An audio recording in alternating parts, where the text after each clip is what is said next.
Tuesday night. Live from Mac and Bob's in Salem, Virginia, it's Maroons Tuesday Night Live with your hosts Ron Myers and Bob Southern. Good evening and welcome to Tuesday Night Live here at Mac and Bob's on the Maroon Webcast Network and Salem Comcast TV. I'm Ron Myers along with my sidekick Bob Southern, and we are your Run-Up College play-by-play broadcasters and also the voice of high school sports and men's basketball on WGMN 1240 AM, your home for ESPN Sports. Bob, the snow's caused havoc for Run-Up College spring and winter scheduling, but we just finished an exciting men's lacrosse match this afternoon. Yeah, it was a good game. Unfortunately, Run-Up College came out on the short end 12-8. They lost to a very good St. Mary's team. Coach Pilot, I'm sure, is going to make the adjustments, and I look for him to do as well as they did last year when they finished 16-4. Well, we got a smorgasbord of coaches to talk to this afternoon. Also, we have a special guest that you're going to talk to, Adam Kessler, who was a 2012 graduate, played basketball at Run-Up College. He's got some interesting things he wants to tell us about what's been happening in his life over the course of the last year. Then we'll talk with Assistant Athletic Director Brad Moore and all the good things going on at Run-Up College with the Alumni Association. So you got some of the names of the people we're talking to today. Yeah, as you mentioned, we're going to talk to Brad Moore. Then we're going to talk to Mary Schwartz. She's the head women's lacrosse coach. Susan Dunnigan, the head basketball coach. Adam Kessler, as you mentioned. Matt McGuire. Bill Pilot, the head lacrosse coach, Mike Mitchell, and then we're going to finish up with Dave Sampson and close the show.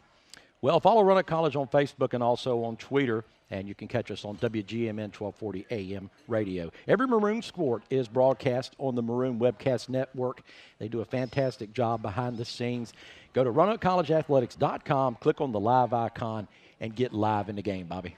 Yeah, they do a great job. Can't say enough to the young men who put this on. They put their heart and soul into it, and all we do is broadcast. So the credit goes to them, not to us. I want to thank our engineer out there, the Lord of the Board, SID Richmond Bramlett, does a lot of hard work, him and his crew. Also, Athletic Director Scott Allison, and as we mentioned before, Brad Moore. They do a tremendous amount of behind-the-door things. They make all of this possible. When you see them out and about, just give them a pat on the back, or if you go to a Run-Up College sporting event, shake their hand and tell them they appreciate all that they do. And, Bob, the most important thing, our sponsors, we can't ever thank them enough.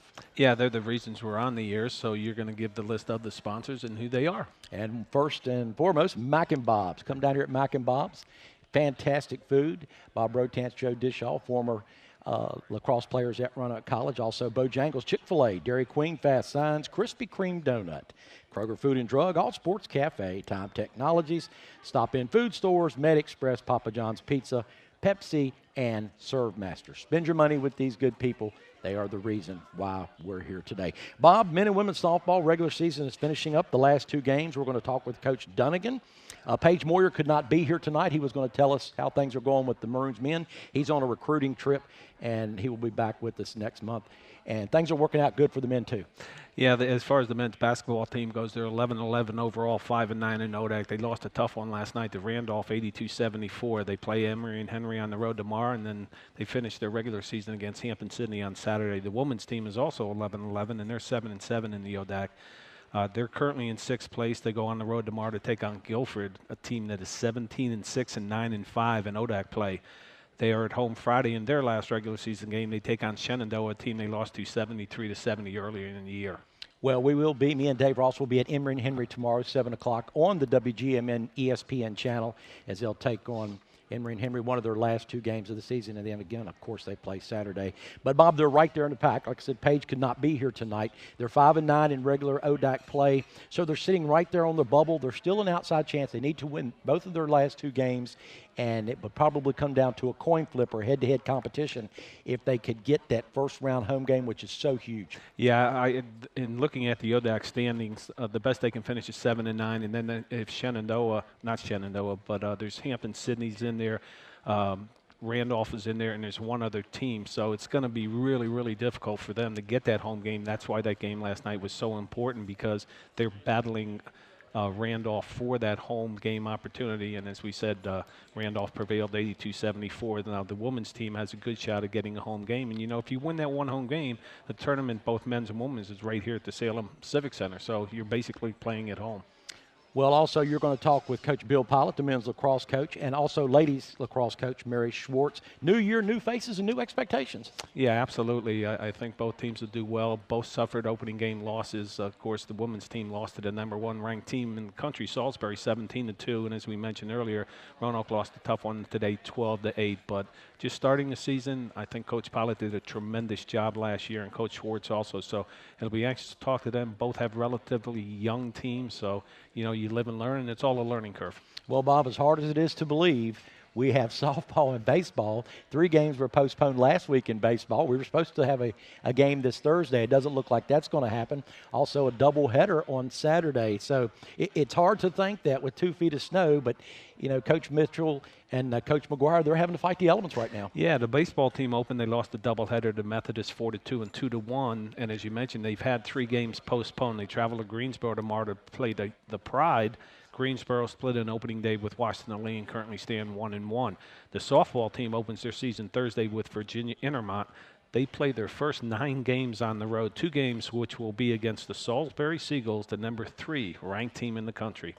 And also, we're going to have special guest Adam Kessler. And, Bob, you will be talking to Mr. Kessler about what all is going on in his life since his graduation in 2012. Oh, and I almost forgot, Bobby, the show stealer, the Maroons Warriors' very own. If you ain't cut, you're not limping, or you're not wearing a cast, then you're not trying. None other than Dave Stampson. Well, he's always a fun person to end the show with. He brings a smile to your face, and he never really tells you what he thinks, though. He's just a very humble, quiet type of interview. Yeah, very laid back, very low key. I'll tell you what, you'll hear him before you see him. Oh, absolutely. But that's good. He's one of the hardest working men over there at Roanoke College, and all the players really enjoy being around him. He's always a positive, and he always brings a lot of high energy to the table. Yeah, he really does, and he knows exactly what he's talking about, and all the athletes here at Roanoke College really appreciate all he does for each and every individual and each and every team. Well, as my old boss used to say, son, let's punch a clock and get to work.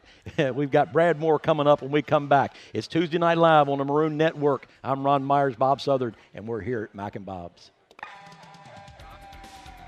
Be sure to catch Roanoke College sports on Valley Vision TV, Comcast Channel 7 in Roanoke, Salem, Botetourt, Lexington, and Blacksburg.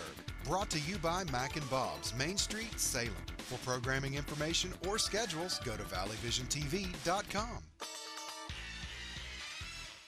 The DQ chicken strip basket. Whole tenderloin, seasoned them 5 times, flavor inside and out. They're like blizzard good. Is that too far? Not at all, Alan. The chicken strip basket, now only $4.49. This is fan food, not fast food. Like a lot of people, I'm trying to take care of myself a little better. Some things work really well. Others, well, I'm trying. But one thing I know for sure, eating better is so much easier with Simple Truth. You'll find Simple Truth and Simple Truth organic items throughout your Kroger store. The green circle tells you only the good stuff goes in. Plus, Simple Truth is delicious and affordable. And that means a lot. Simple Truth. Easy to find, easy to understand. Only at Kroger.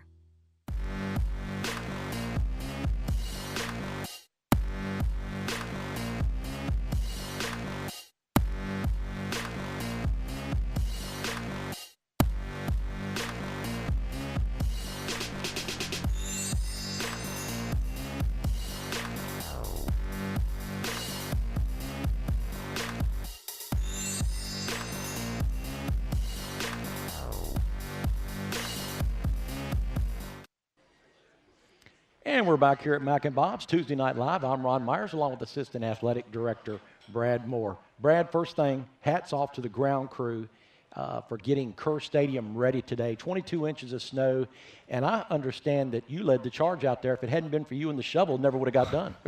Yeah, I don't know who told you that, but we do have a tremendous grounds crew, Bill Martin and his staff, to get the field ready, and I know that they they have plenty of projects to do on campus, and to have something unexpected like that happen, and for them to step up their efforts and go the extra mile with that was huge and tremendous for us. And I know Bill Pilot, Mary Schwartz, and their programs appreciate the work that goes into that. Well, talking about the snow, and it creates havoc as far as scheduling, and I know it's a headache for you. Yeah, I mean, it is what it is, though. You just have to, shuffle through it. I've been doing a lot of event management and event planning for about 10 years, so I understand, you can't ever go with plan A or plan B. You know, there's going to be a C, D, and E. You better be prepared for all those scenarios. So, you know, stuff always comes at you, but it's how you adjust. That's what makes this place so special in particular, is because we all kind of work together as a team to reach the common goal and to give the student athletes the best experience. That's just one pillar of that. Now, we've got a lot of things going on at Roanoke College here in the course of the next 3 or 4 months. Take, for example, tomorrow the men travel to Emory and Henry for the basketball game, and there's going to be a alumni social. How do you go about, who do we have to contact or to be a part of that? I work very closely with our alumni relations office with Jana and Jonathan Lee, and you know, we work together very well on that to promote it, to get the alumni that are from the Southwest Virginia, East Tennessee chapter and around that area to come and congregate. And now at Emory and Henry, which, you know, there's not even a stoplight in Emory, so the fact that there's an McAdoo's there now is tremendous for you know, us and other schools that want to bring alumni to the game and bring more of a crowd to the game now. So we're excited about tomorrow. I look forward to seeing everybody again, and looking forward to seeing our guys win. I know Paige couldn't be here tonight. He's out recruiting, but yeah, I know he's going to get his troops ready for tomorrow, and hopefully we're going to be able to cheer him on to a win. The Maroon Club does so many positive and good things. First off, if people want to join the Maroon Club, what do they have to do? And also, I understand that with the ODAC tournament moving to the Salem Civic Center next Friday and Saturday, the Maroon Club will also have a reception set up there. Yeah, I mean, we reserved it. Obviously, we've got to win the first round on that Tuesday night for the guys, and if they win, then we will have something there. But I don't want to do anything to jinx us there. But just you know, I'm a planner. I plan ahead, so I want to make sure that I have stuff for our Maroon Club members to know that we will have something available if we do happen to advance to the quarterfinals of the ODAC tournament, which is great. You can't say enough about the city of Salem and the Salem Rotary for the job that they do to put on such a wonderful event. And I know all the coaches from the men's and women's basketball programs around the ODAC really appreciate all their hard work. Well, I know Coach Pilot, the lacrosse coach, really appreciates all the hard work Maroon Club does. A big crowd out there this afternoon. When the men take on Stevenson, the preseason #1 ranked team in the nation at the Green Turtle, they're also going to have a reception there. Oh, yeah, March 15th. It's right after spring break. We got a big Baltimore chapter, a very supportive Baltimore chapter that loves lacrosse. A lot of our former lacrosse alumni will be in the area as well, and they'll come down for that. Green Turtle is a great place to go watch a game, and a great place to tailgate, congregate before the lacrosse game, which will be at 7 that night. Actually, Mike Pacco, his father, Bill Pacco, owns the Green Turtle there in Towson, so he's excited about bringing everybody back for that, all the parents and alumni and everybody. So we're looking forward to a great event and a great turnout. I was just talking to one of the men's lacrosse players. Jeff Doobie's parents are in the house, and he was talking about that too, and they're excited about going up there to watch that. Track Alumni Day is March the 22nd. Softball Alumni Day is the 29th. And the always popular and always crowded weekend, but the most crowded weekend other than Old Salem days, is April 11 and 12, Alumni Weekend. You got a big golf outing. I do. That's what's going to kick off the whole weekend, is that golf outing. And we always have a great turnout every year. Ross Robinson and C.J. Caldwell, 2 alumni, are instrumental in helping me out with the success of the golf tournament every year. And looking forward to another great turnout. This year we got a discount for Maroon Club members that choose to participate. The rate is $125, but with Maroon Club members, you can go for $100 to participate in the golf outing. We look forward to a great turnout once again. We've got great support from the whole sponsors, title sponsors. We've been very supportive with our golf outing. Well, when I talked to C.J. Caldwell about that, for you it's $250 because he said you buy 26 extra mulligans. I do actually, and I do that to support the Maroon Club and Roanoke College athletics. So because of my horrible golf game, I do my part. And last but not least, this Friday, it's Senior Day. It's the senior event, women's basketball. What exactly does that entail?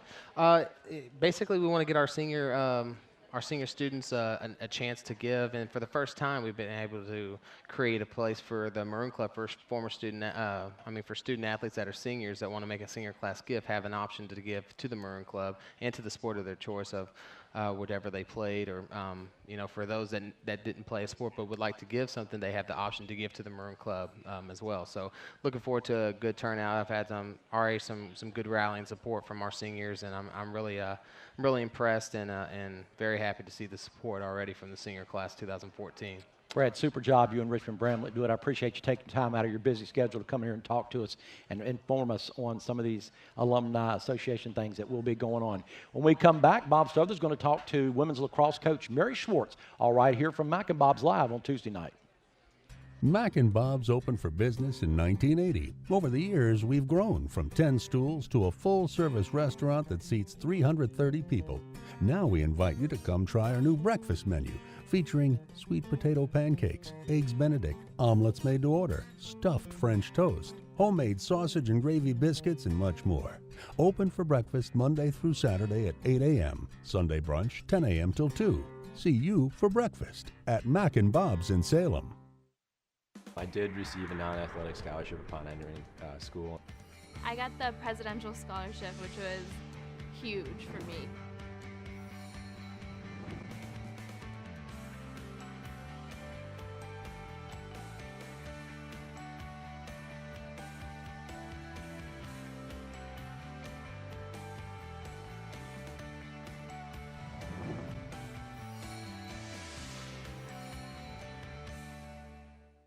Roanoke College, timeless and true, smart and solid, practical and professional, making discoveries about yesterday, creating visions for tomorrow, lifted by a winning college spirit, forging lifetime friendships with professors who prepare you for a place at the head of an operating table or another bright future.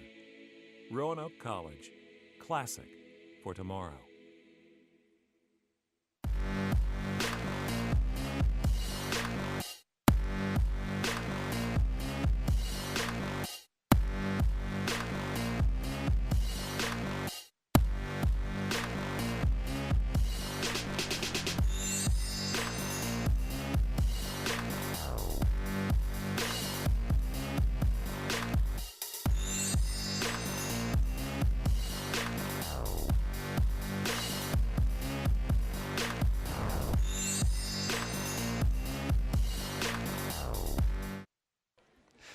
And good evening and welcome back to Roanoke College's Tuesday Night Live, direct from Mac and Bob's in downtown Salem, Virginia. I'm Bob Southard, and my guest tonight is the winningest coach in the history of Roanoke College women's lacrosse, Mary Schwartz. Coach, first and foremost, welcome to the show. Oh, thanks for having me tonight.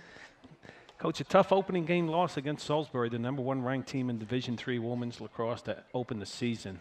With a relatively young team in your next two games against teams ranked in the top 16 in Division III, how do you think the young Lady Maroons will respond? Well, I think, going into that game, you always go in with, the open mind of, anything can happen. And I think what happened was exactly what needed to happen for the girls to see how hard they need to work. And defensively, we did really well, and we just couldn't handle the ball. I mean, there was just a lot of miscues, a lot of, unforced errors on our end that Salisbury capitalized. And I always tell the girls, they're going to capitalize on all your turnovers. And I think the first 7 goals in the first half where we got the ball out, turned it over, they came back in and scored. And I just think it really prepared us to know how hard we have to work. Absolutely. I was talking with Bob Rotians, the owner of Mac and Bob's earlier, and he had done a conference where a gentleman talked about turnovers, and he said that if you turn the ball over 2 times less than the other teams, you have an 85% chance of winning. So you're right on there with the turnovers. So, Coach, on offense, you lost 3 of your top 5 scorers from last year, Jamie Golden, Kathleen Wager, and Rosie Kinsley. Between the 3 of them, they accounted for 105 goals. That's the bad news. The good news is that your 2 top scorers, Allison Bonanno and Dara Everts, are back. Who do you think can take it to the next level to help Allison and Dara? That was a big, I think, eye-opener for us in Sunday's game, having an attack that had played together for such a long time, and then you go in with all these new kids that have the potential, and then you try to bring it together. The chemistry just wasn't there, and just the creativity that we had the past couple years with that group wasn't there. But I think it's going to get there. It just might take a little more time. We have probably the deepest team we've ever had. We have 30 girls on our roster. And, we're just trying different people. So if I had to give you a name right now, who it would be, I don't know. I just think we're trying different combinations. And we have upperclassmen that should be able to step into that role as well as we have freshmen. I think also, too, as you mentioned, you've got your 2 top scorers back, and it does take a while to gel, and it's a young team. When you're facing the #1 team in the country, there's probably a little bit of shell shock out there, too. Yeah, So. I think it was. Well, at coaching goal, Laura Curtin stopped 10 shots in your opening game, and last year she stopped 44.2% of the shots she faced. You, as a 4-year letter winner at the goalie position for the University of Maryland, the Terrapins, what do you expect from her this year, and how good can she be? Lauren's been working hard, came in with the mindset, I'm not going to lose again. I'm tired of getting into that final game, where we're playing for the championship or in the semis, and I just want to work hard. And she worked hard all over the summer, came back in the fall, probably more relaxed than she's ever been. And I don't know if it's that junior year, they come in there to have 2 years under their belt. And she's just like, Coach, I'm not going to let it get to me this year, and I'm just working hard. And she's been putting in the extra time, and she looks good, and her reflexes are good, and she's, I think, finally developed that muscle memory that she's getting those big saves, and she's very confident in herself, and that's huge. Now, as the head coach, do you also help coaching her in the cage? I do. We spend, it's hard, with the limited time that we have out in the field, so we take time during the day, and I'll go work with the goalies, her and Allison, one-on-one, and just spend time working on that. Because once we get out there in the field, it's hard for Samantha, my assistant, and I to watch all 3 things. So I try to give her that extra attention, before we get out there. Certainly. Now, you were also, you played field hockey, if I'm not mistaken, in I Maryland? did. You did? I did. So you did it all, I guess. I tried. Coach, your team was 9-8 last year overall and 8-2 in ODAC conference play. Your only 2 losses were on the road to league leader Guilford and second place Shenandoah. Who do you think, besides Roanoke, are the teams to beat this year? Well, of course, Washington Lee is always that team to beat, but the great thing last year is that we had that win, and I think that's going to carry into when we play them again, the confidence that the girls have. I think Shenandoah and Guilford were just, those new teams that, had a couple of good players and just caught us on a bad day. Lynchburg's always a contender. I think Randolph-Macon is an up-and-coming team, and the conference is a tough conference. You have your certain teams you're going to go in there and play well against, but you just never know in the ODAC. You never know. From top to bottom in any sport in the ODAC, it's usually pretty competitive. If I'm not mistaken, didn't the girls beat Washington Lee in double overtime last year? We did. I remember So that was a big win in the snow and the ice and the wind.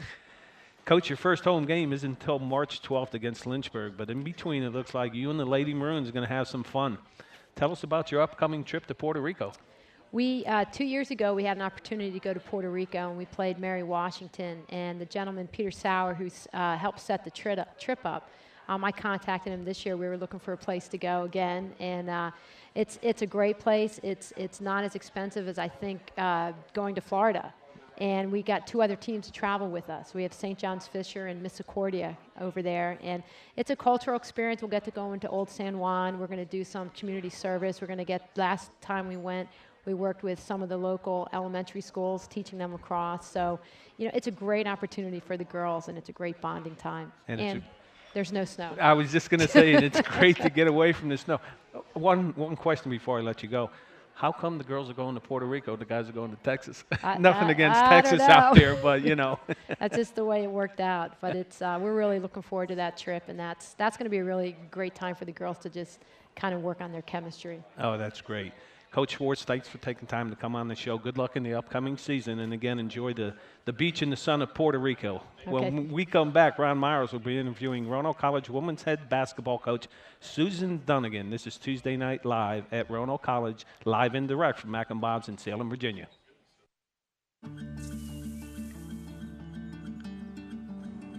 These days, life is busy, but amazing. From the sci-fi brilliance of technology to the existence of toast, we move at a crazy pace until this happens. Time for MedExpress. Walk right in, get the care you need, and get right back at it. MedExpress, because life is urgent. Looking for great food and the big game in high def? Try the new menu items at All Sports Cafe, including thick and juicy burgers grilled to perfection, served with fries and your choice of any side item. All Sports Cafe, where the object is to score great food. This Big Bowl box is awesome, Mom. Yep, enough chicken, biscuits, fixins, and tea for all of us. Call that effort? Put your back into it. Why don't you come over here and put your back into it? Why doesn't it look like the box, Mr. Benson? That's right. Shh, honey, the longer he takes, the more we get to tailgate. Good job, hon. Tailgate everything with Bojangles Big Bow Box. Grab a 12-piece Super Tailgate Special. Bojangles, it's bow time.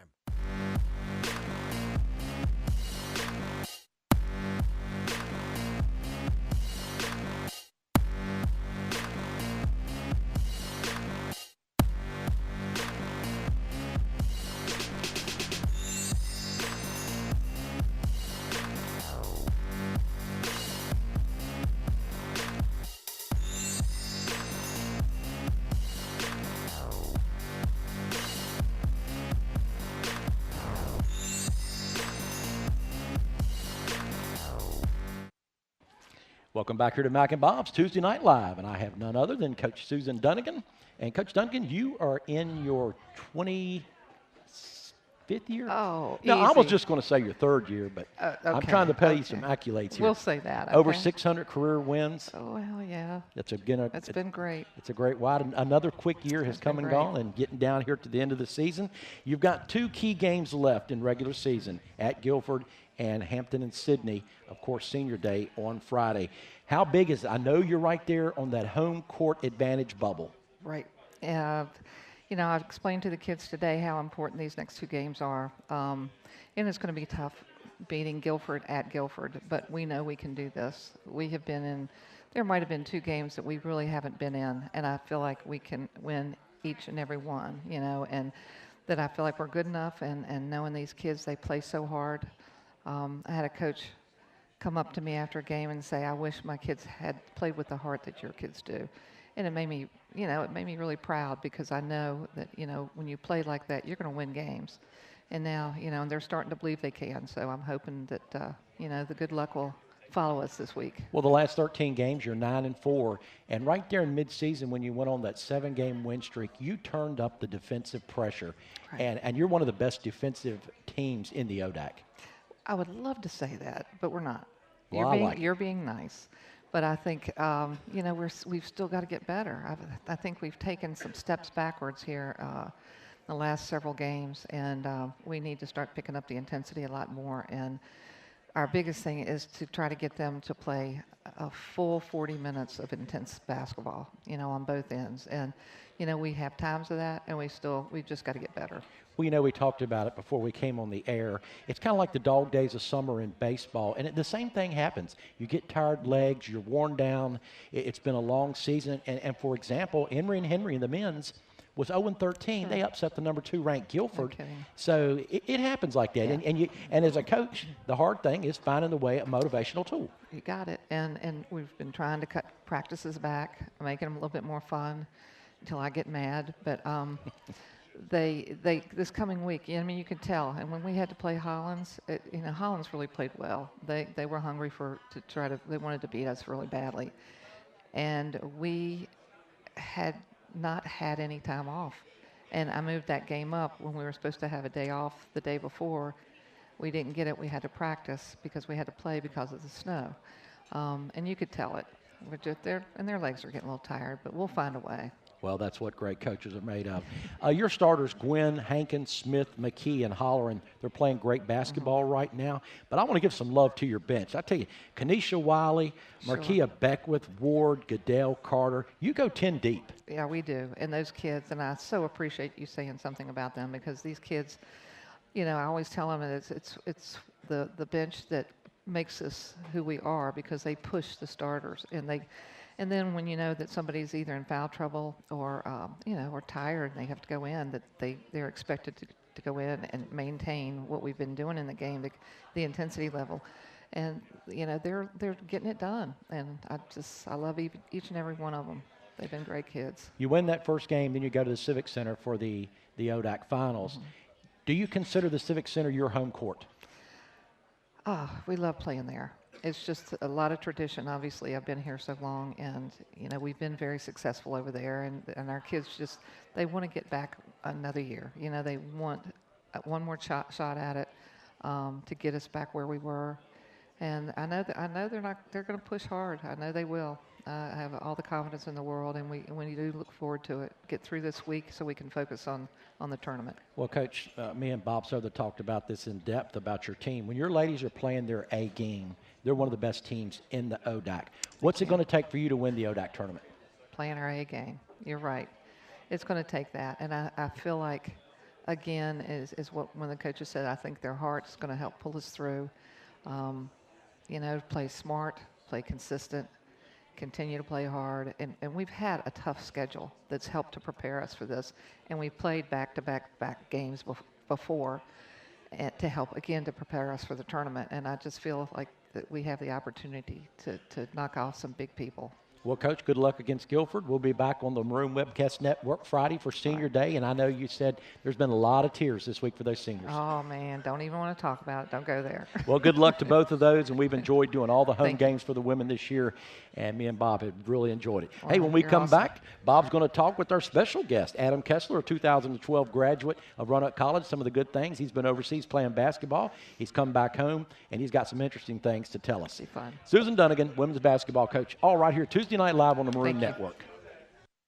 When you find out about the DQ $5 lunch, all this food for only $5, you gotta tell people about it. Boom, I just dropped a $5 lunchogram on all my friends. The $5 lunch, entree, fries, drink, plus a sundae. This is fan food, not fast food. Meet Dan and his dog Bongo. They started their own dog biscuit company, but Dan wanted more. So Dan worked with Fast Signs. They created a plan to attract more customers, get more business, wag more tails. Still, Dan wanted more, and Fast Signs provided more. Fast Signs help with digital displays, mobile marketing, merchandising, fleet graphics, and more. Now Dan has more sales, more locations, more of the good life. And more is exactly what Fast Signs delivers. More than fast, more than signs, more than 530 locations worldwide. Roanoke College. Timeless and true. Smart and solid. Practical and professional. Making discoveries about yesterday. Creating visions for tomorrow. Lifted by a winning college spirit. Forging lifetime friendships with professors who prepare you for a place at the head of an operating table or another bright future. Roanoke College. Classic for tomorrow.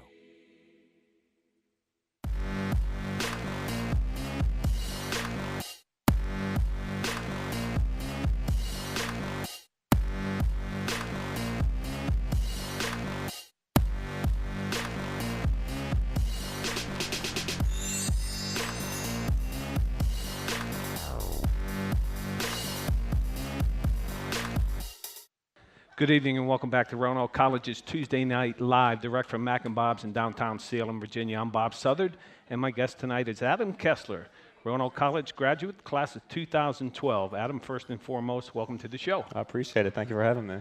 Now, you graduated in 2012. You played 4 years for Paige Moyer. Yes, sir. What was it like to play for Paige? It's a great experience. I mean, as everybody knows, Paige is one of the most respected Division III coaches, if not one of the most respected coaches in the country.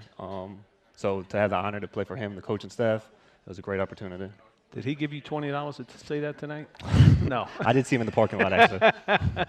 Well, good, good. As we said, we know you played 4 years for Paige, and then you went overseas and you played for Israel. Correct. Okay. Now, I understand in Israel when you played there, they're Division 1, 2, and 3. You were in Division 3. Okay, right. There are 5 leagues over there. I played in the third. Okay. And what would that compare to over here, say? I would say that's low Division 1, high Division 2 basketball. That's pretty impressive. The top league is a really respected league throughout the world. The second league, again, is very good. And the third league, I mean, Israel has some pretty good basketball. Now, how many American players is each team allowed to have? The first league, 4. The second league, you get 2 imports. The league I was in, just 1. Just one? I was it. So you were the only American player on the team? Only American player. So you can imagine how that was. What was your biggest adjustment over there? The language. You know, Right. he would bring us in at the end of practice or a game. He would say something in Hebrew, is what they speak over there. Either a guy would be standing next to me, you know, translating, or he would look at me and then say it in English, and we'd go from there. But I messed up quite a few plays. Oh, I'm sure you did. Throughout the course of the season. Yeah, that's got to be difficult. Now, you played there 2 years? I played 1 year. 1 year. Okay. What brought you back? I had started a business when I was over there a little over a year ago, basically helping players from small schools get connected with agents overseas. I mean, obviously Roanoke's a Division III school. What I did, there were a lot of players playing Division III that are a lot better than me, that can play overseas. They just don't have the means to get over there. So what D2R is, the company, it's basically helping guys get connected with the right people that can help them, ultimately land a contract overseas. Now, are you a one-man operation? We have a few people right now, web developer, a few guys, and I work with a bunch of partners overseas, agents overseas, that take players from D2R. That's pretty impressive. I'll tell you, you'd only be out of school 2 years and start that business on your own. Are you looking towards being a player rep? That's kind of the next step. So like I told you, I'm working with some agents overseas. I love helping the lower end guys, but I'm actually NBA certified to do work in the NBA. I have agents overseas, so I can help higher end players get placed on teams overseas. I can still help the lower end guys like I'm doing now, the under the radar guys. It's all about helping, as many guys as possible. It's called D2R, Dreams to Reality. It's basically my life as a company now. Now, where are you based out of? I'm in Norfolk, Virginia right now. Norfolk, Virginia. Yeah. Okay, very good. Say that company name again so the folks out there will remember. D2R Sports Media Group. D2R Sports Media Group. Yes, okay. sir. Very good. Well, I'll tell you what, that's an interesting line that you've chosen to represent. Your contacts, would they be head coaches at these schools, or would they be athletic directors, I guess? Actually, I know Brad Moore, the sports information director here. He's very involved, with all of the sports. And I've actually reached out to a lot of SIDs at smaller schools, right, to let them know what we're doing to get in touch, with their players. Reach out to players directly, coaches, obviously, anybody that can really take an interest in a kid. You want to talk to them because it's a great opportunity to help any under the radar players. Boy, that's a tremendous opportunity. I'll tell you, now that you know Brad Moore, your business should triple. Oh yeah, well, absolutely. He's got some ideas. Trust me, he's got some. Well, listen, Adam, thank you very much for coming on tonight. Good luck and continued success in your new career. It sounds very exciting, and continued best wishes and good luck. I appreciate it. All right, and thank you again. When we come back, Ron Myers will be interviewing Roanoke College head baseball coach Matt McGuire. This is Tuesday night, I almost said Saturday night, live from Mac and Bob's in downtown Salem, Virginia. Mac and Bob's opened for business in 1980. Over the years, we've grown from 10 stools to a full-service restaurant that seats 330 people. Now we invite you to come try our new breakfast menu, featuring sweet potato pancakes, eggs Benedict, omelets made to order, stuffed French toast, homemade sausage and gravy biscuits, and much more. Open for breakfast Monday through Saturday at 8 a.m., Sunday brunch 10 a.m. till 2. See you for breakfast at Mac and Bob's in Salem. For information or schedules on Valley Vision TV programs, visit us on the internet at valleyvisiontv.com. Remember, you're watching the Valley's only true local network, Valley Vision TV, Comcast Channel 7. Something I discovered in myself is that if I have a goal, I can accomplish it. It's a well-rounded experience.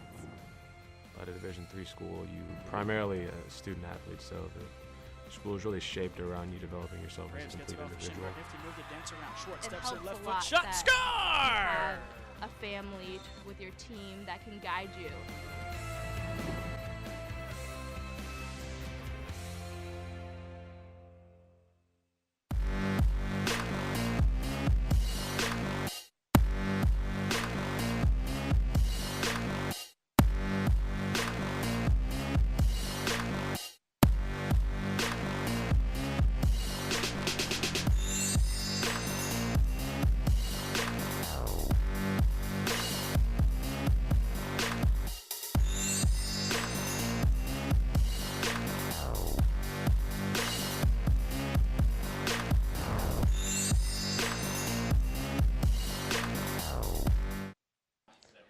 Hello, and welcome back here to Tuesday Night Live, Mac and Bob's. I have men's head baseball coach, Matt McGuire, and I appreciate Matt McGuire taking time off from his busy schedule to come in here. Coach McGuire's been at Randolph-Macon, Ferrum, Tennessee Wesleyan, VMI, where his cadets beat then number 3 in the nation, UVA, and number 10, Auburn. Very impressive. Coach, thanks for stopping by. I know you and your team are excited, and you have high expectations for 2014. We do. We're anxious to get started if the weather will start cooperating for us.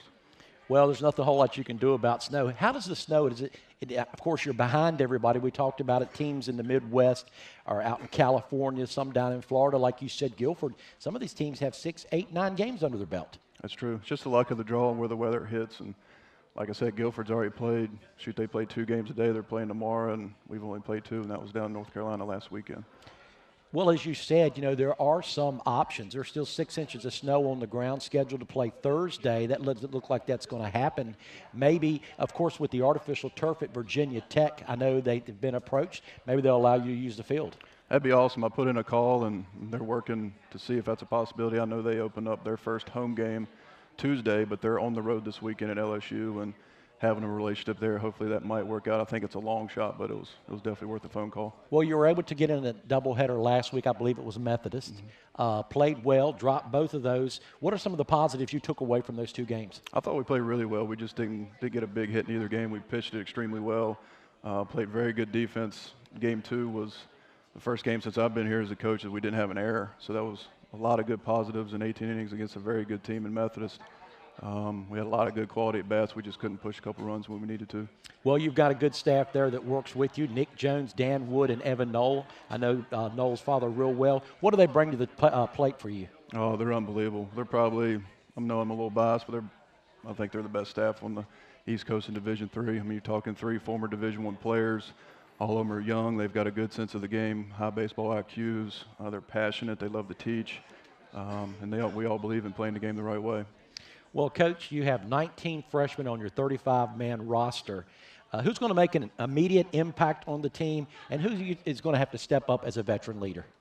Out of the freshmen, shoot, all of them, really. That's what we told them in the recruiting process. We're recruiting you to come in and try to win a spot.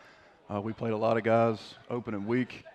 I think there's a couple of them kind of sticks out. I know a couple of our freshman catchers behind the plate, Will Black and Lucas Now, and they've really developed well. They're going to probably be there for the long haul. You've got Collier Donald, who played all 18 innings at shortstop and didn't make an error in hitting a 3-hole, which was one of the most impressive freshman debuts that I've ever been a part of.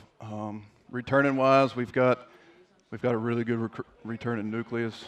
Bradley Maddox has actually moved positions. He's out in center field for the time being for now. We got Jacob Clifton back, Cam Cassidy, Nick Sperlotti, some really good returning arms, and McMillan and Cameron Halshauser, who are going to be our 1 and 2 for the first start of the year. So we've got a good mix, a good group of returners, and a lot of talented freshmen. And you've got one other one that's playing basketball right now, the Allegheny product, Seth Bradley. We do. We're excited about Seth. To be honest with you, I wish he had came out last year. Seth has been really, really good and impressive. I mean, last weekend he goes 2 Eastern Mennonite and plays at a 7 o'clock game, and then he's at our practice the next day on a Sunday. He throws 2 innings and doesn't give up a hit. So he's a big 6'5" left-handed arm, and he's a competitor. We're excited.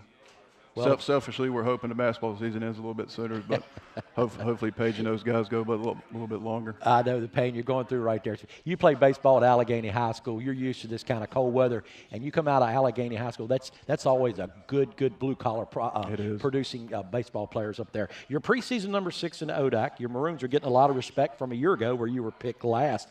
I know every game's important to you, Coach, but I know you've got April 12th circled on your calendar. You travel to Bridgewater. That's true.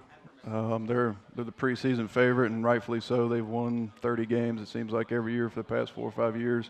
We were the only team last year to beat them. I would say that's one we circle, but I think every game we tee up, we're still trying to earn that respect across the ODAC and in the South region. Well, they are preseason number 24 in the nation, always a good, outstanding baseball program up there in Harrisonburg. Coach, you come from old school. You played baseball over there at William Byrd. I knew a lot of those players that you played with. When you recruit, not just here in the Valley, what do you look for in a baseball player? Good character kids.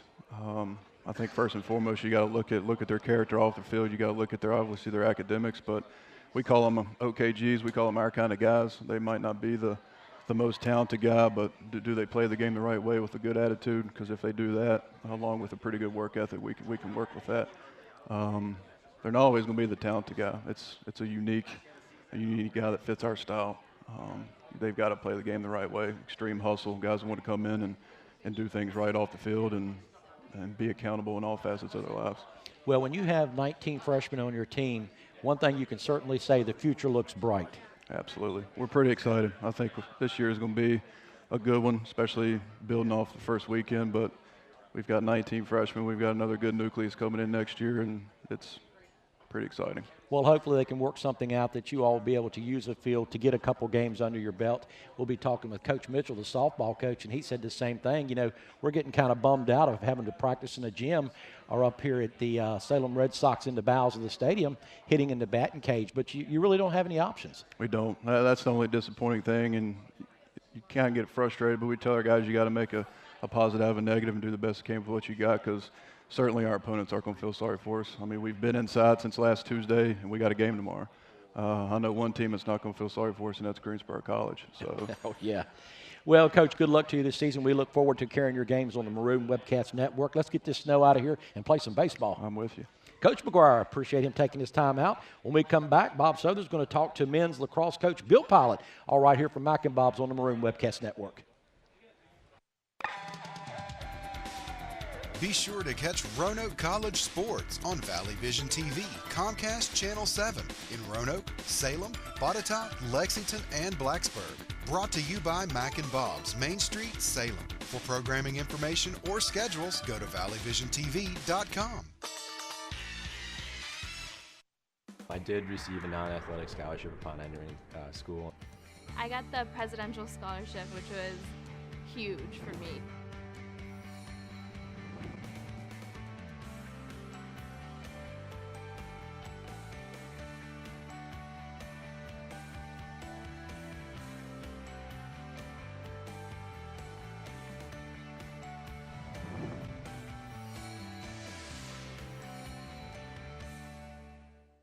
Roanoke College, timeless and true, smart and solid, practical and professional, making discoveries about yesterday, creating visions for tomorrow, lifted by a winning college spirit, forging lifetime friendships with professors who prepare you for a place at the head of an operating table or another bright future.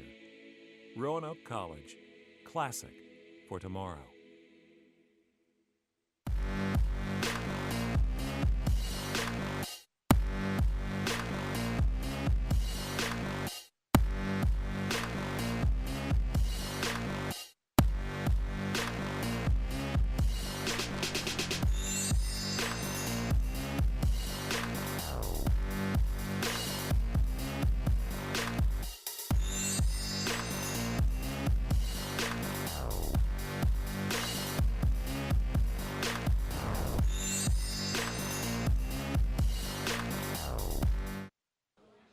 Good evening and welcome back to Roanoke College's Tuesday Night Live, direct from Mac and Bob's in downtown Salem, Virginia. I'm Bob Southern, and with me tonight in his 26th year as head lacrosse coach at Roanoke College, the winningest coach in program history, and 9-time ODAC Coach of the Year, Bill Pilot. First and foremost, Coach, welcome to the show. Bob, great to be here. Thanks. Coach, tough opening game loss to a very good St. Mary's College team today. What are some of the positives and what are some of the negatives you're going to take from the game? Well, you know, it's always good when you play a good opponent because it tells you a lot about yourself. You know, winning easy games, you don't really learn a lot. So playing a good team like this, we're going to learn quite a bit about the guys. And saw some good things out there, saw some things we definitely have to work on. And it's a tough opening game. You come right out of the blocks and you're playing a team in the top 20, you know, and they're ready to go. And they got some good senior leadership on their team and stuff. So we're going to watch the film. I've only watched a little bit of it so far. I'm going to watch it a lot more closely tomorrow morning, and then we'll start to break it down and kind of see who can do things for us and kind of evolve as we go. You know, it's a long season, like I told the boys. It's a marathon. It's not a sprint. So Absolutely. We need to start slow and learn and get better and better. Absolutely, Coach. Coach, your 2013 team led the ODAC in scoring with 280 goals. But you lost 116 of those goals with the departures of seniors Richard Lackland, Mike Hayden, Connor Dubois, and Tyler Cockey. Who do you think the next players will be able to step up and fill that void? Well, you know, that's going to be big, you know, and in our program history, we've always had great players that have moved on, which is one of the reasons we've been so successful. And then the reason that we continue to be successful is more boys come in that can do the job, and that's kind of what we're looking for now. And we're lucky we've got Tyler McWilliams and Will Pilots back. Those two guys played a lot of minutes last year and did a lot of great things for us. But they're only sophomores; they're still young. Right. They're still learning. So, we're expecting big things of them to fill the shoes. And then we got other young guys like Joey Dishaw, who kind of came on strong last year, and we're really excited about him. So I think he can give a lot more to the team. And then we have the seniors that are stepping in. Clark Lewis is a guy that has to give us a lot of good hard minutes. And then Spencer Parsons is another guy who's played in some really big games over his last 3 years. So all those guys should be stepping up. And Chad Smith is another one who's a junior who's played in some big games too. So all those seniors and juniors need to step up. And we're also looking down a little bit younger to those sophomores to step up. And, of course, we have some newcomers that we think can be pretty special too, but they have to learn as we go. Absolutely, and I think the biggest difference is a freshman or sophomore when you come into the game is not only the speed picks up, but the physicality, because you're playing against young men who are sometimes 3-4 years older than you are. So yeah, it's a big difference for a freshman coming in out of high school ball, like any sport we have. Sure. It's a big step up, and of course in lacrosse there's some physicality in there. So these young guys coming in, like Chad Fisher's doing a great job for us. We think he could be a great player, and he just has to keep working hard, which I know he will. But it's a big step up from playing high school ball to now that college. Yeah, it really is. This young man you mentioned, Pilot, is he any relation or? Yeah. Oh, yeah. okay. Yeah, he's a lot smarter than his dad, but there is a relation. Coach, last year you outscored your opponents on average by almost 6 goals. You had an outstanding offense, but to start that offense, you also have to have a pretty good defense. Troy Grogan and Wes Pankos return along with goalie Charles Peace, who is an early season honorable mention preseason All-American. How good can this defense be? Well, our defense can be really strong. I mean, it starts in the goal, and you need a top goalie, and we have that in Charlie Pease. He's one of the best in the country for sure. And then all 3 of our defensemen in front of him have all been named All-ODAC at some point in their career. So, with Troy, it's All-ODAC last year, and West Pancoast, and then Mike Packo was All-ODAC 2 years ago.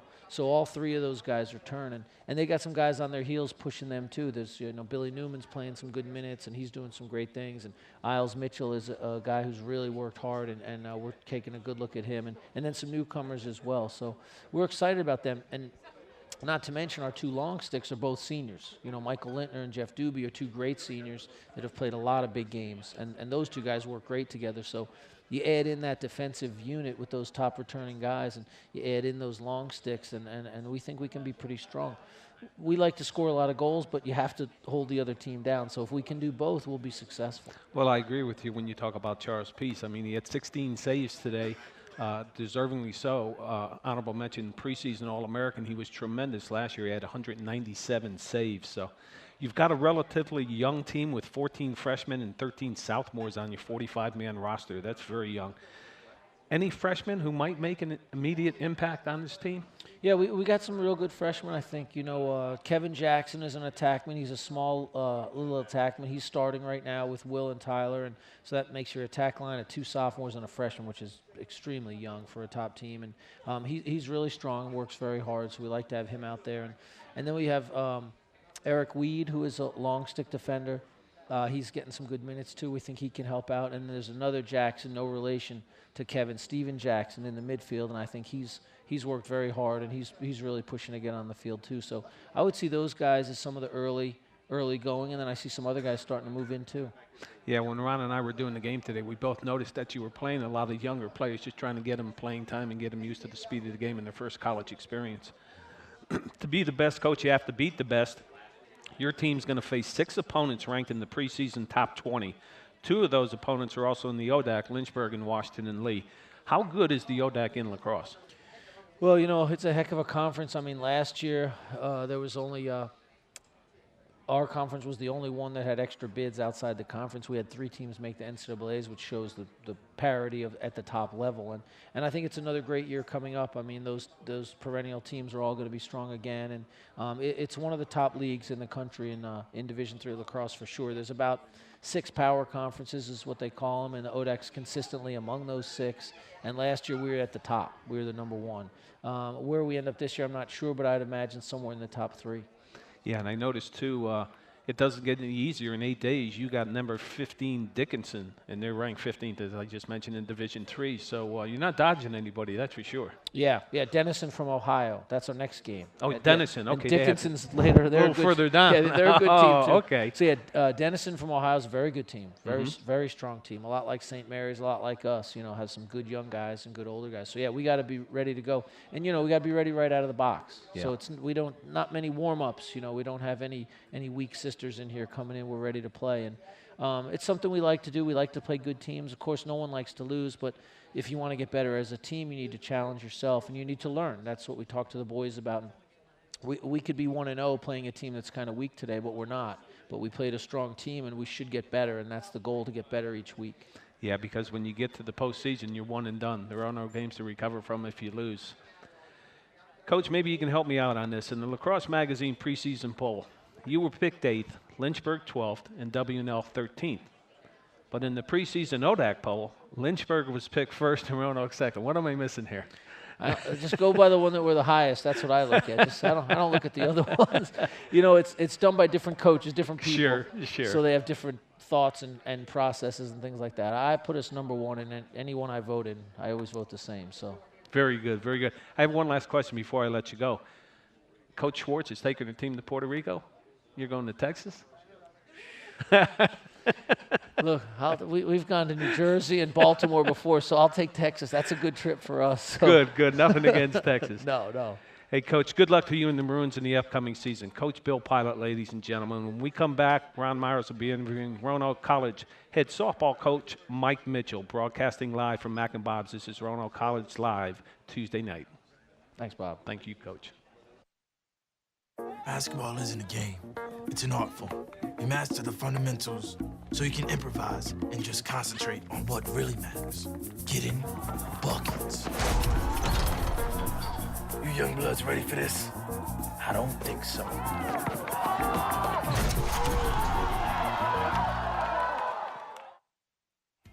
Something I discovered in myself is that if I have a goal, then I can accomplish it.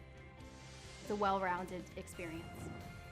At a Division III school, you primarily a student athlete, so the school is really shaped around you developing yourself as a complete individual. It helps a lot that you have a family with your team that can guide you.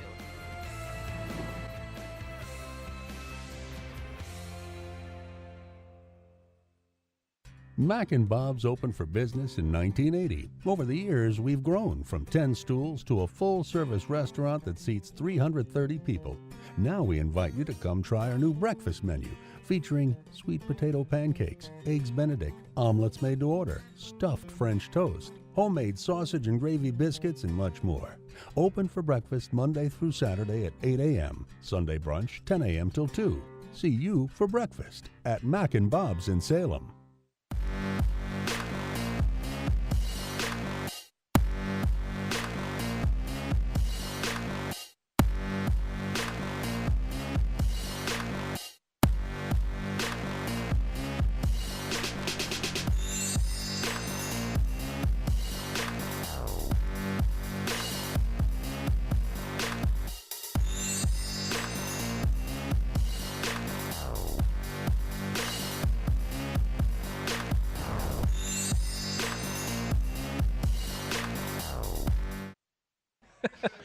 Hey, we're back here at Mac and Bob, Tuesday Night Live. I have Coach Mike Mitchell, the ladies' Maroon softball skipper, who begins his 5th season.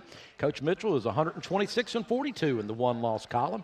He coached Group 3A Patrick Henry for 4 years and was at Virginia Western Community College. In 2002, he was named the Roanoke Valley Sports Journal's all-time men's fast-pitch shortstop.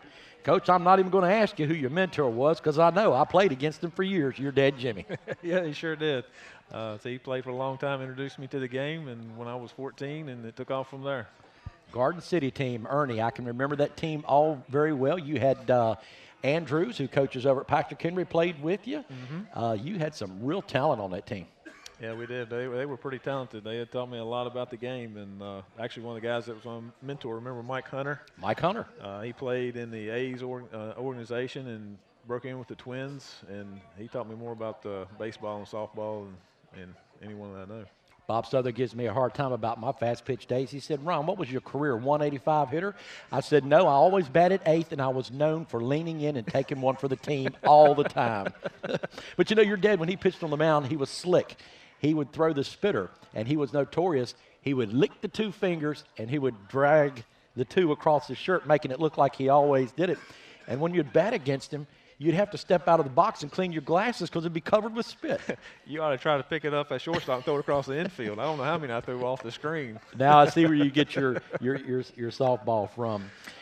Coach, you have 8 freshmen, 3 sophomore. Preseason rankings has Virginia Wesleyan #1, and you're tied with Lynchburg, Randolph-Macon, followed by Shenandoah. With that many freshmen, is this going to be a learn-as-we-go team? Yes.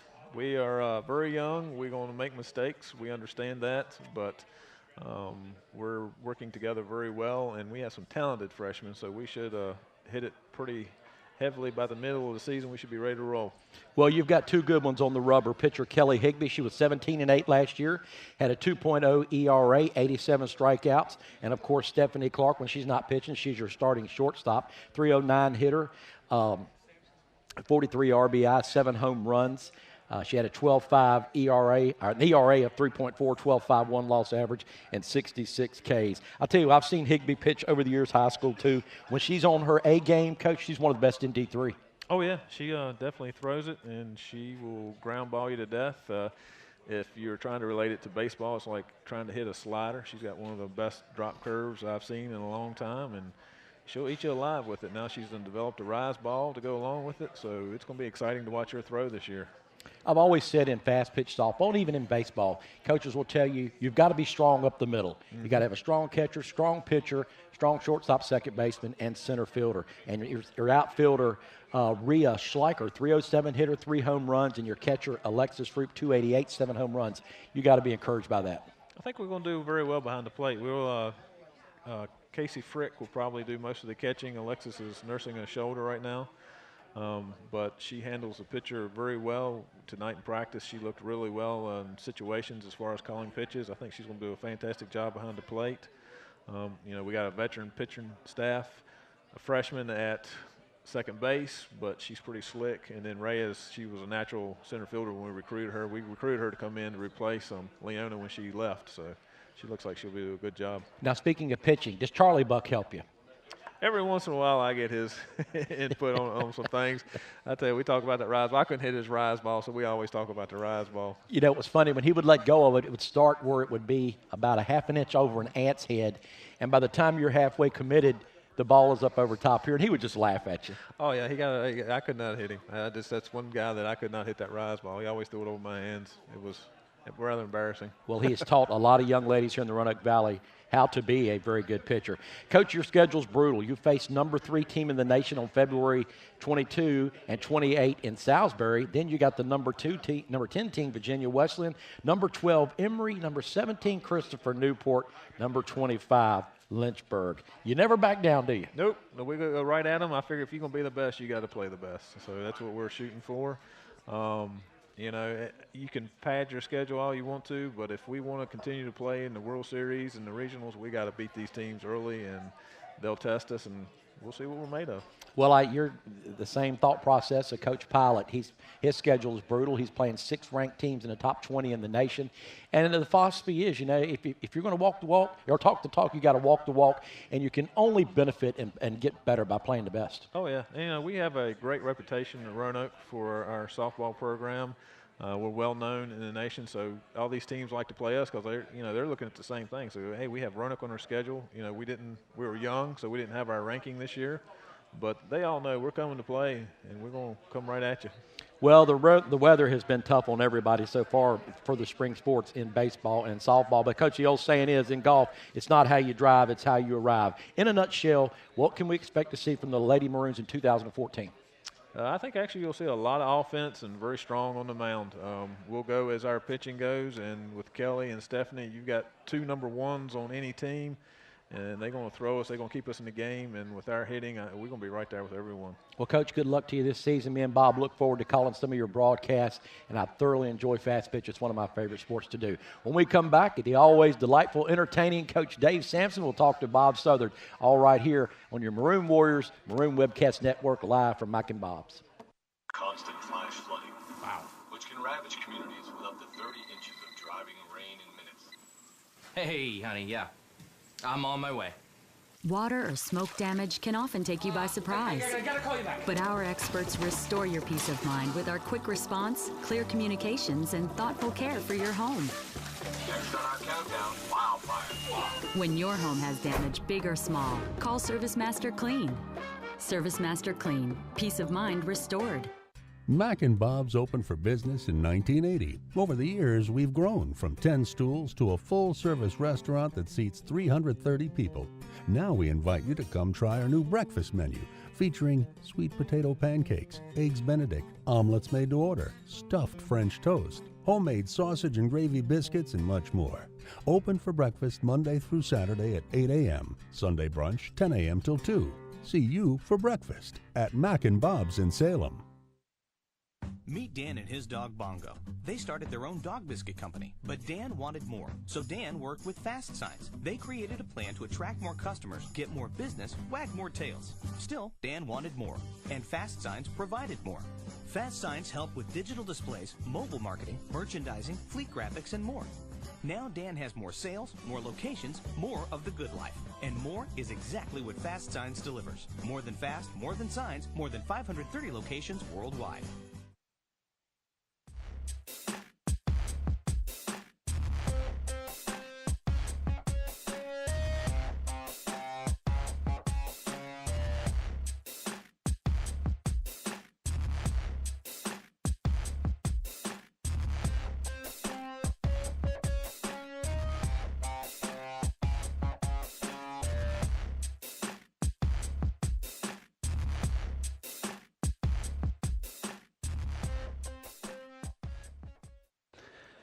Good evening and welcome back to Roanoke College's Tuesday night live and direct from Mac and Bob's in downtown Salem, Virginia. With me tonight is strength and conditioning coach Dave Sampson. Coach, as always, welcome to the show. Thanks for having me. It's always a special treat for me to come out here and do this. It's one of my favorite things to do. Listen, I got to commend you on the great job you did getting that field ready over there at Donald J. Kerr Stadium. Were you on the tractor? I guess I had really nothing to do with that. If I would have been in charge of that, it probably wouldn't look quite as nice as it did. There could have been some divots, maybe some tears, and maybe a few empty Budweiser cans out there. So that's how you can tell I had nothing to do with that.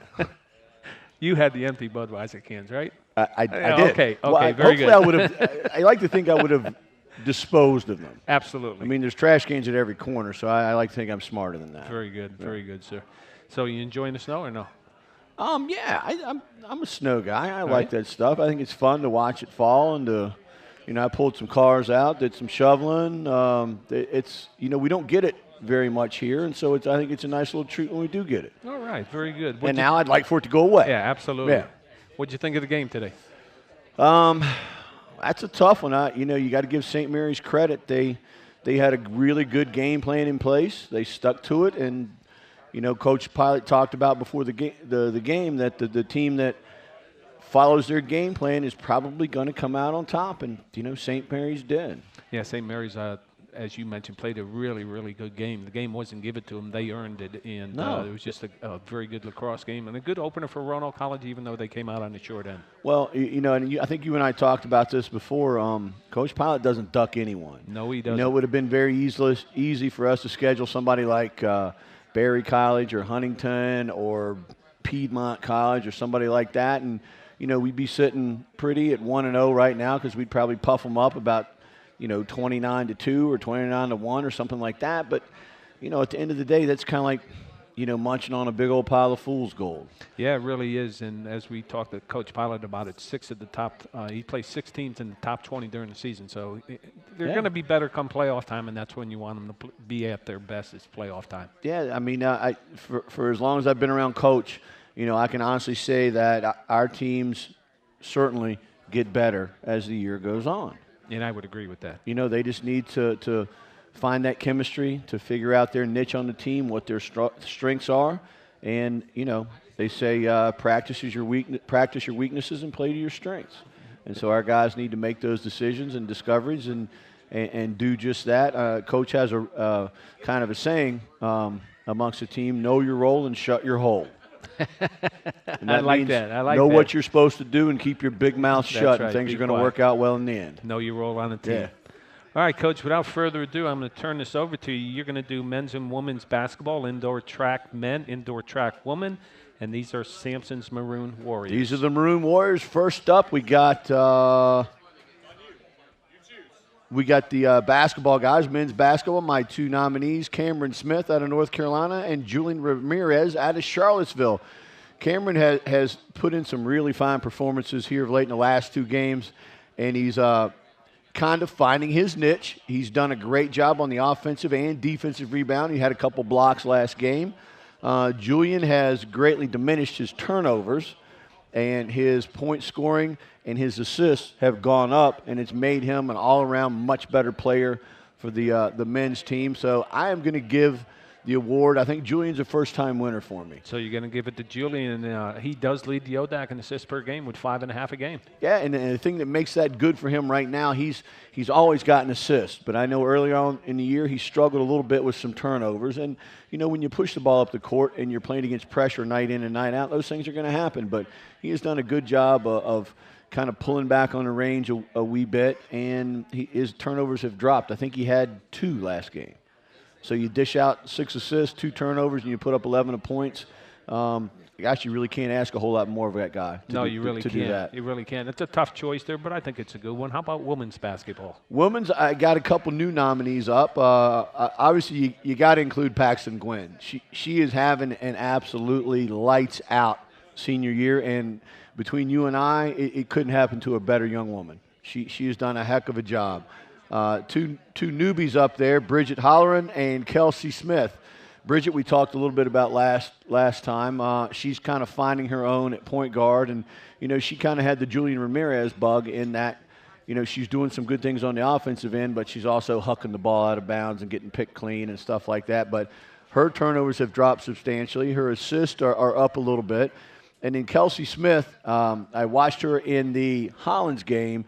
You know, I think in the past she's had a little bit of a confidence issue where she gets a good look at the basket and she's just not pulling the trigger. I watched her hit three-pointers like boom, boom, boom, right within the first probably 5-7 minutes of the game. So I'm glad to see her coming outside of her comfort zone and really producing for the Lady Maroons. So I'm giving it to Kelsey. You're giving it to Kelsey? Yeah, she's and it's to her credit, you know, it's tough to push yourself outside of your little comfort area, and Kelsey has done just that, and she's a really big part of why the women are having success here in this final stretch. Yeah, I would agree with that wholeheartedly. And with Paxton Gwynn, she's a bona fide ODAC Player of the Year candidate. Oh, no absolutely. doubt about it. No question. Doubt No about question. Certainly, if she keeps up at this clip, she's certainly first team All ODAC and maybe a little bit further beyond that. She's having a heck of a year. I agree without a doubt. Okay, how about men's indoor track? Men's indoor track, I got 2 nominees.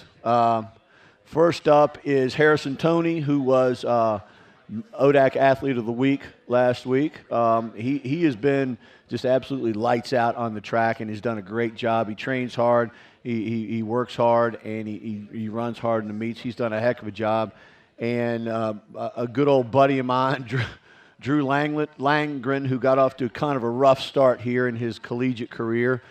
But as much as I can say, I'm going to give Drew the nod here. I happened to run into him last Thursday, the night before Valentine's Day, and he had a big old thing of chocolates and some flowers and a card and some balloons. So he was really going over and above to go see his sweetheart. And I asked him, I said, Drew, don't you have a meet tomorrow? And he goes, yeah. He goes, but it's Valentine's Day. I got to go see my girl. I said, well, just remember, I said, you know, it's the night before a big meet. We got to make sure that you have fresh legs. And I saw him the other day in the athletic center, and I said, Drew, how'd things work out for you on Valentine's Day? And he says, Coach, I followed your advice, and I put up a personal best. Or nothing better than that, that's so for sure. Drew gets my Warrior of the Week for his good decision-making off the track. All righty, and last but certainly not least, indoor track for the ladies. The ladies, these girls are just ridiculous. For the every meet they run in, the 4x400 relay team, Mejia, McDougal, Janney, and who am I leaving out? I got one left out on there. Who's my Jessica? Jessica Mejia, Bryn. Bryn McDougal, Lexi Janney. Oh, there she is. Elise Kenny. Okay. These girls are absolutely dominating the ODAC in the 4x400. I think they too in the last meet put up a personal best, which is really good and really sets the table for them to have a ton of success once again in the outdoor season. So those girls, I'm giving them a group T-shirt as a 4x400 relay team. Very good, and I just noticed looking up there, they're all underclassmen. They are. They are. Coach Pincus and Coach Blickel have done a heck of a job of bringing in some young kids, and they're stepping up. They really are. They are. I think there are 3 sophomores and a junior on that team, so good things to look forward to here in Oh, the coming absolutely. years. Absolutely. Sure. All right, Coach. Well, listen, thank you very much, as always, for coming on the show and giving us your thoughts. Thanks for having me. Always look forward to it. Yeah. When we come back, Ron Myers and I will be closing it out. This is Mac and Bob's, downtown Salem, Virginia, and this is Roanoke College Tuesday Night Live. Roanoke College, timeless and true, smart and solid, practical and professional, making discoveries about yesterday, creating visions for tomorrow, lifted by a winning college spirit, forging lifetime friendships with professors who prepare you for a place at the head of an operating table or another bright future. Roanoke College, classic for tomorrow. This Big Bowl box is awesome, Mom. Yep, enough chicken, biscuits, fixins, and tea for all of us. You call that effort? Put your back into it. Why don't you come over here and put your back into it? Why doesn't it look like the box, Mr. Pinson? That's right. Shh, honey, the longer he takes, the more we get to tailgate. Good job, hun. Tailgate everything with Bojangles Big Bow Box. Grab a 12-piece super tailgate special. Bojangles, it's bow time.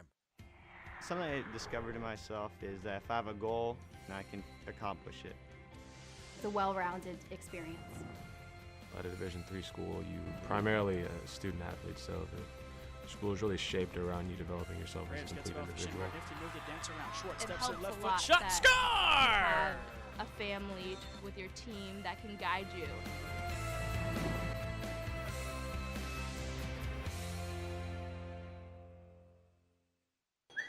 And we're back here once again at Mac and Bob's. Richmond Bramlett giving me the signal out there. I think he was giving me the get down, slide, slide, slide. Well, it is spring sports. Yes, it is, Ron. Yes, it is. I want to thank all our guests here today, Brad Moore, Mary Schwartz, Susan Dunnigan, Adam Kessler, Matt McGuire, Coach Bill Pilot, Mike Mitchell, and Dave Sampson. Once again, they do a tremendous job. Yeah, they really do, and we're looking forward to the spring sports schedule, and hopefully we can get rid of some of this snow and get the baseball and softball schedules back on track here. And, of course, the men's and women's lacrosse are always a lot of fun. Join me and Dave Ross tomorrow on WGMN 1240 a.m., your home for ESPN Sports, as the men will travel down 81 South to take on Emory and Henry. And then, I think, Bobby, it's safe to say that Kiwanis baseball game Thursday is not going to be played. Not unless the snow melts in a hurry. Well, unless they have to move it someplace where it is artificial turf. Then, Bobby, Friday, we're back at the Bass Center, ladies basketball, senior day versus Shenandoah, airtime 6:45. And the men's close on Saturday at home against Hampton-Sydney at 2 o'clock. And then Saturday, back to Kiwanis for a baseball doubleheader at noon, weather permitting. Absolutely. Well, thanks once again to Mac and Bob's, all that they do. Great food out here, pizza, calzones, wings. Also, Brad Moore, assistant AD, Richmond Bramlett, the SID, setting everything up, the Lord of the Boards here. They do a tremendous job. Yep, tomorrow night, 6:45 airtime, 12:40 a.m., your ESPN dial. Join me, Ron Myers, along with Dave Ross for Emory and Henry Run at College Basketball. I'm Ron Myers. I'm Bob Southard, I think. And this is Maroon Webcast Network, Tuesday Night Live. Good night, everybody.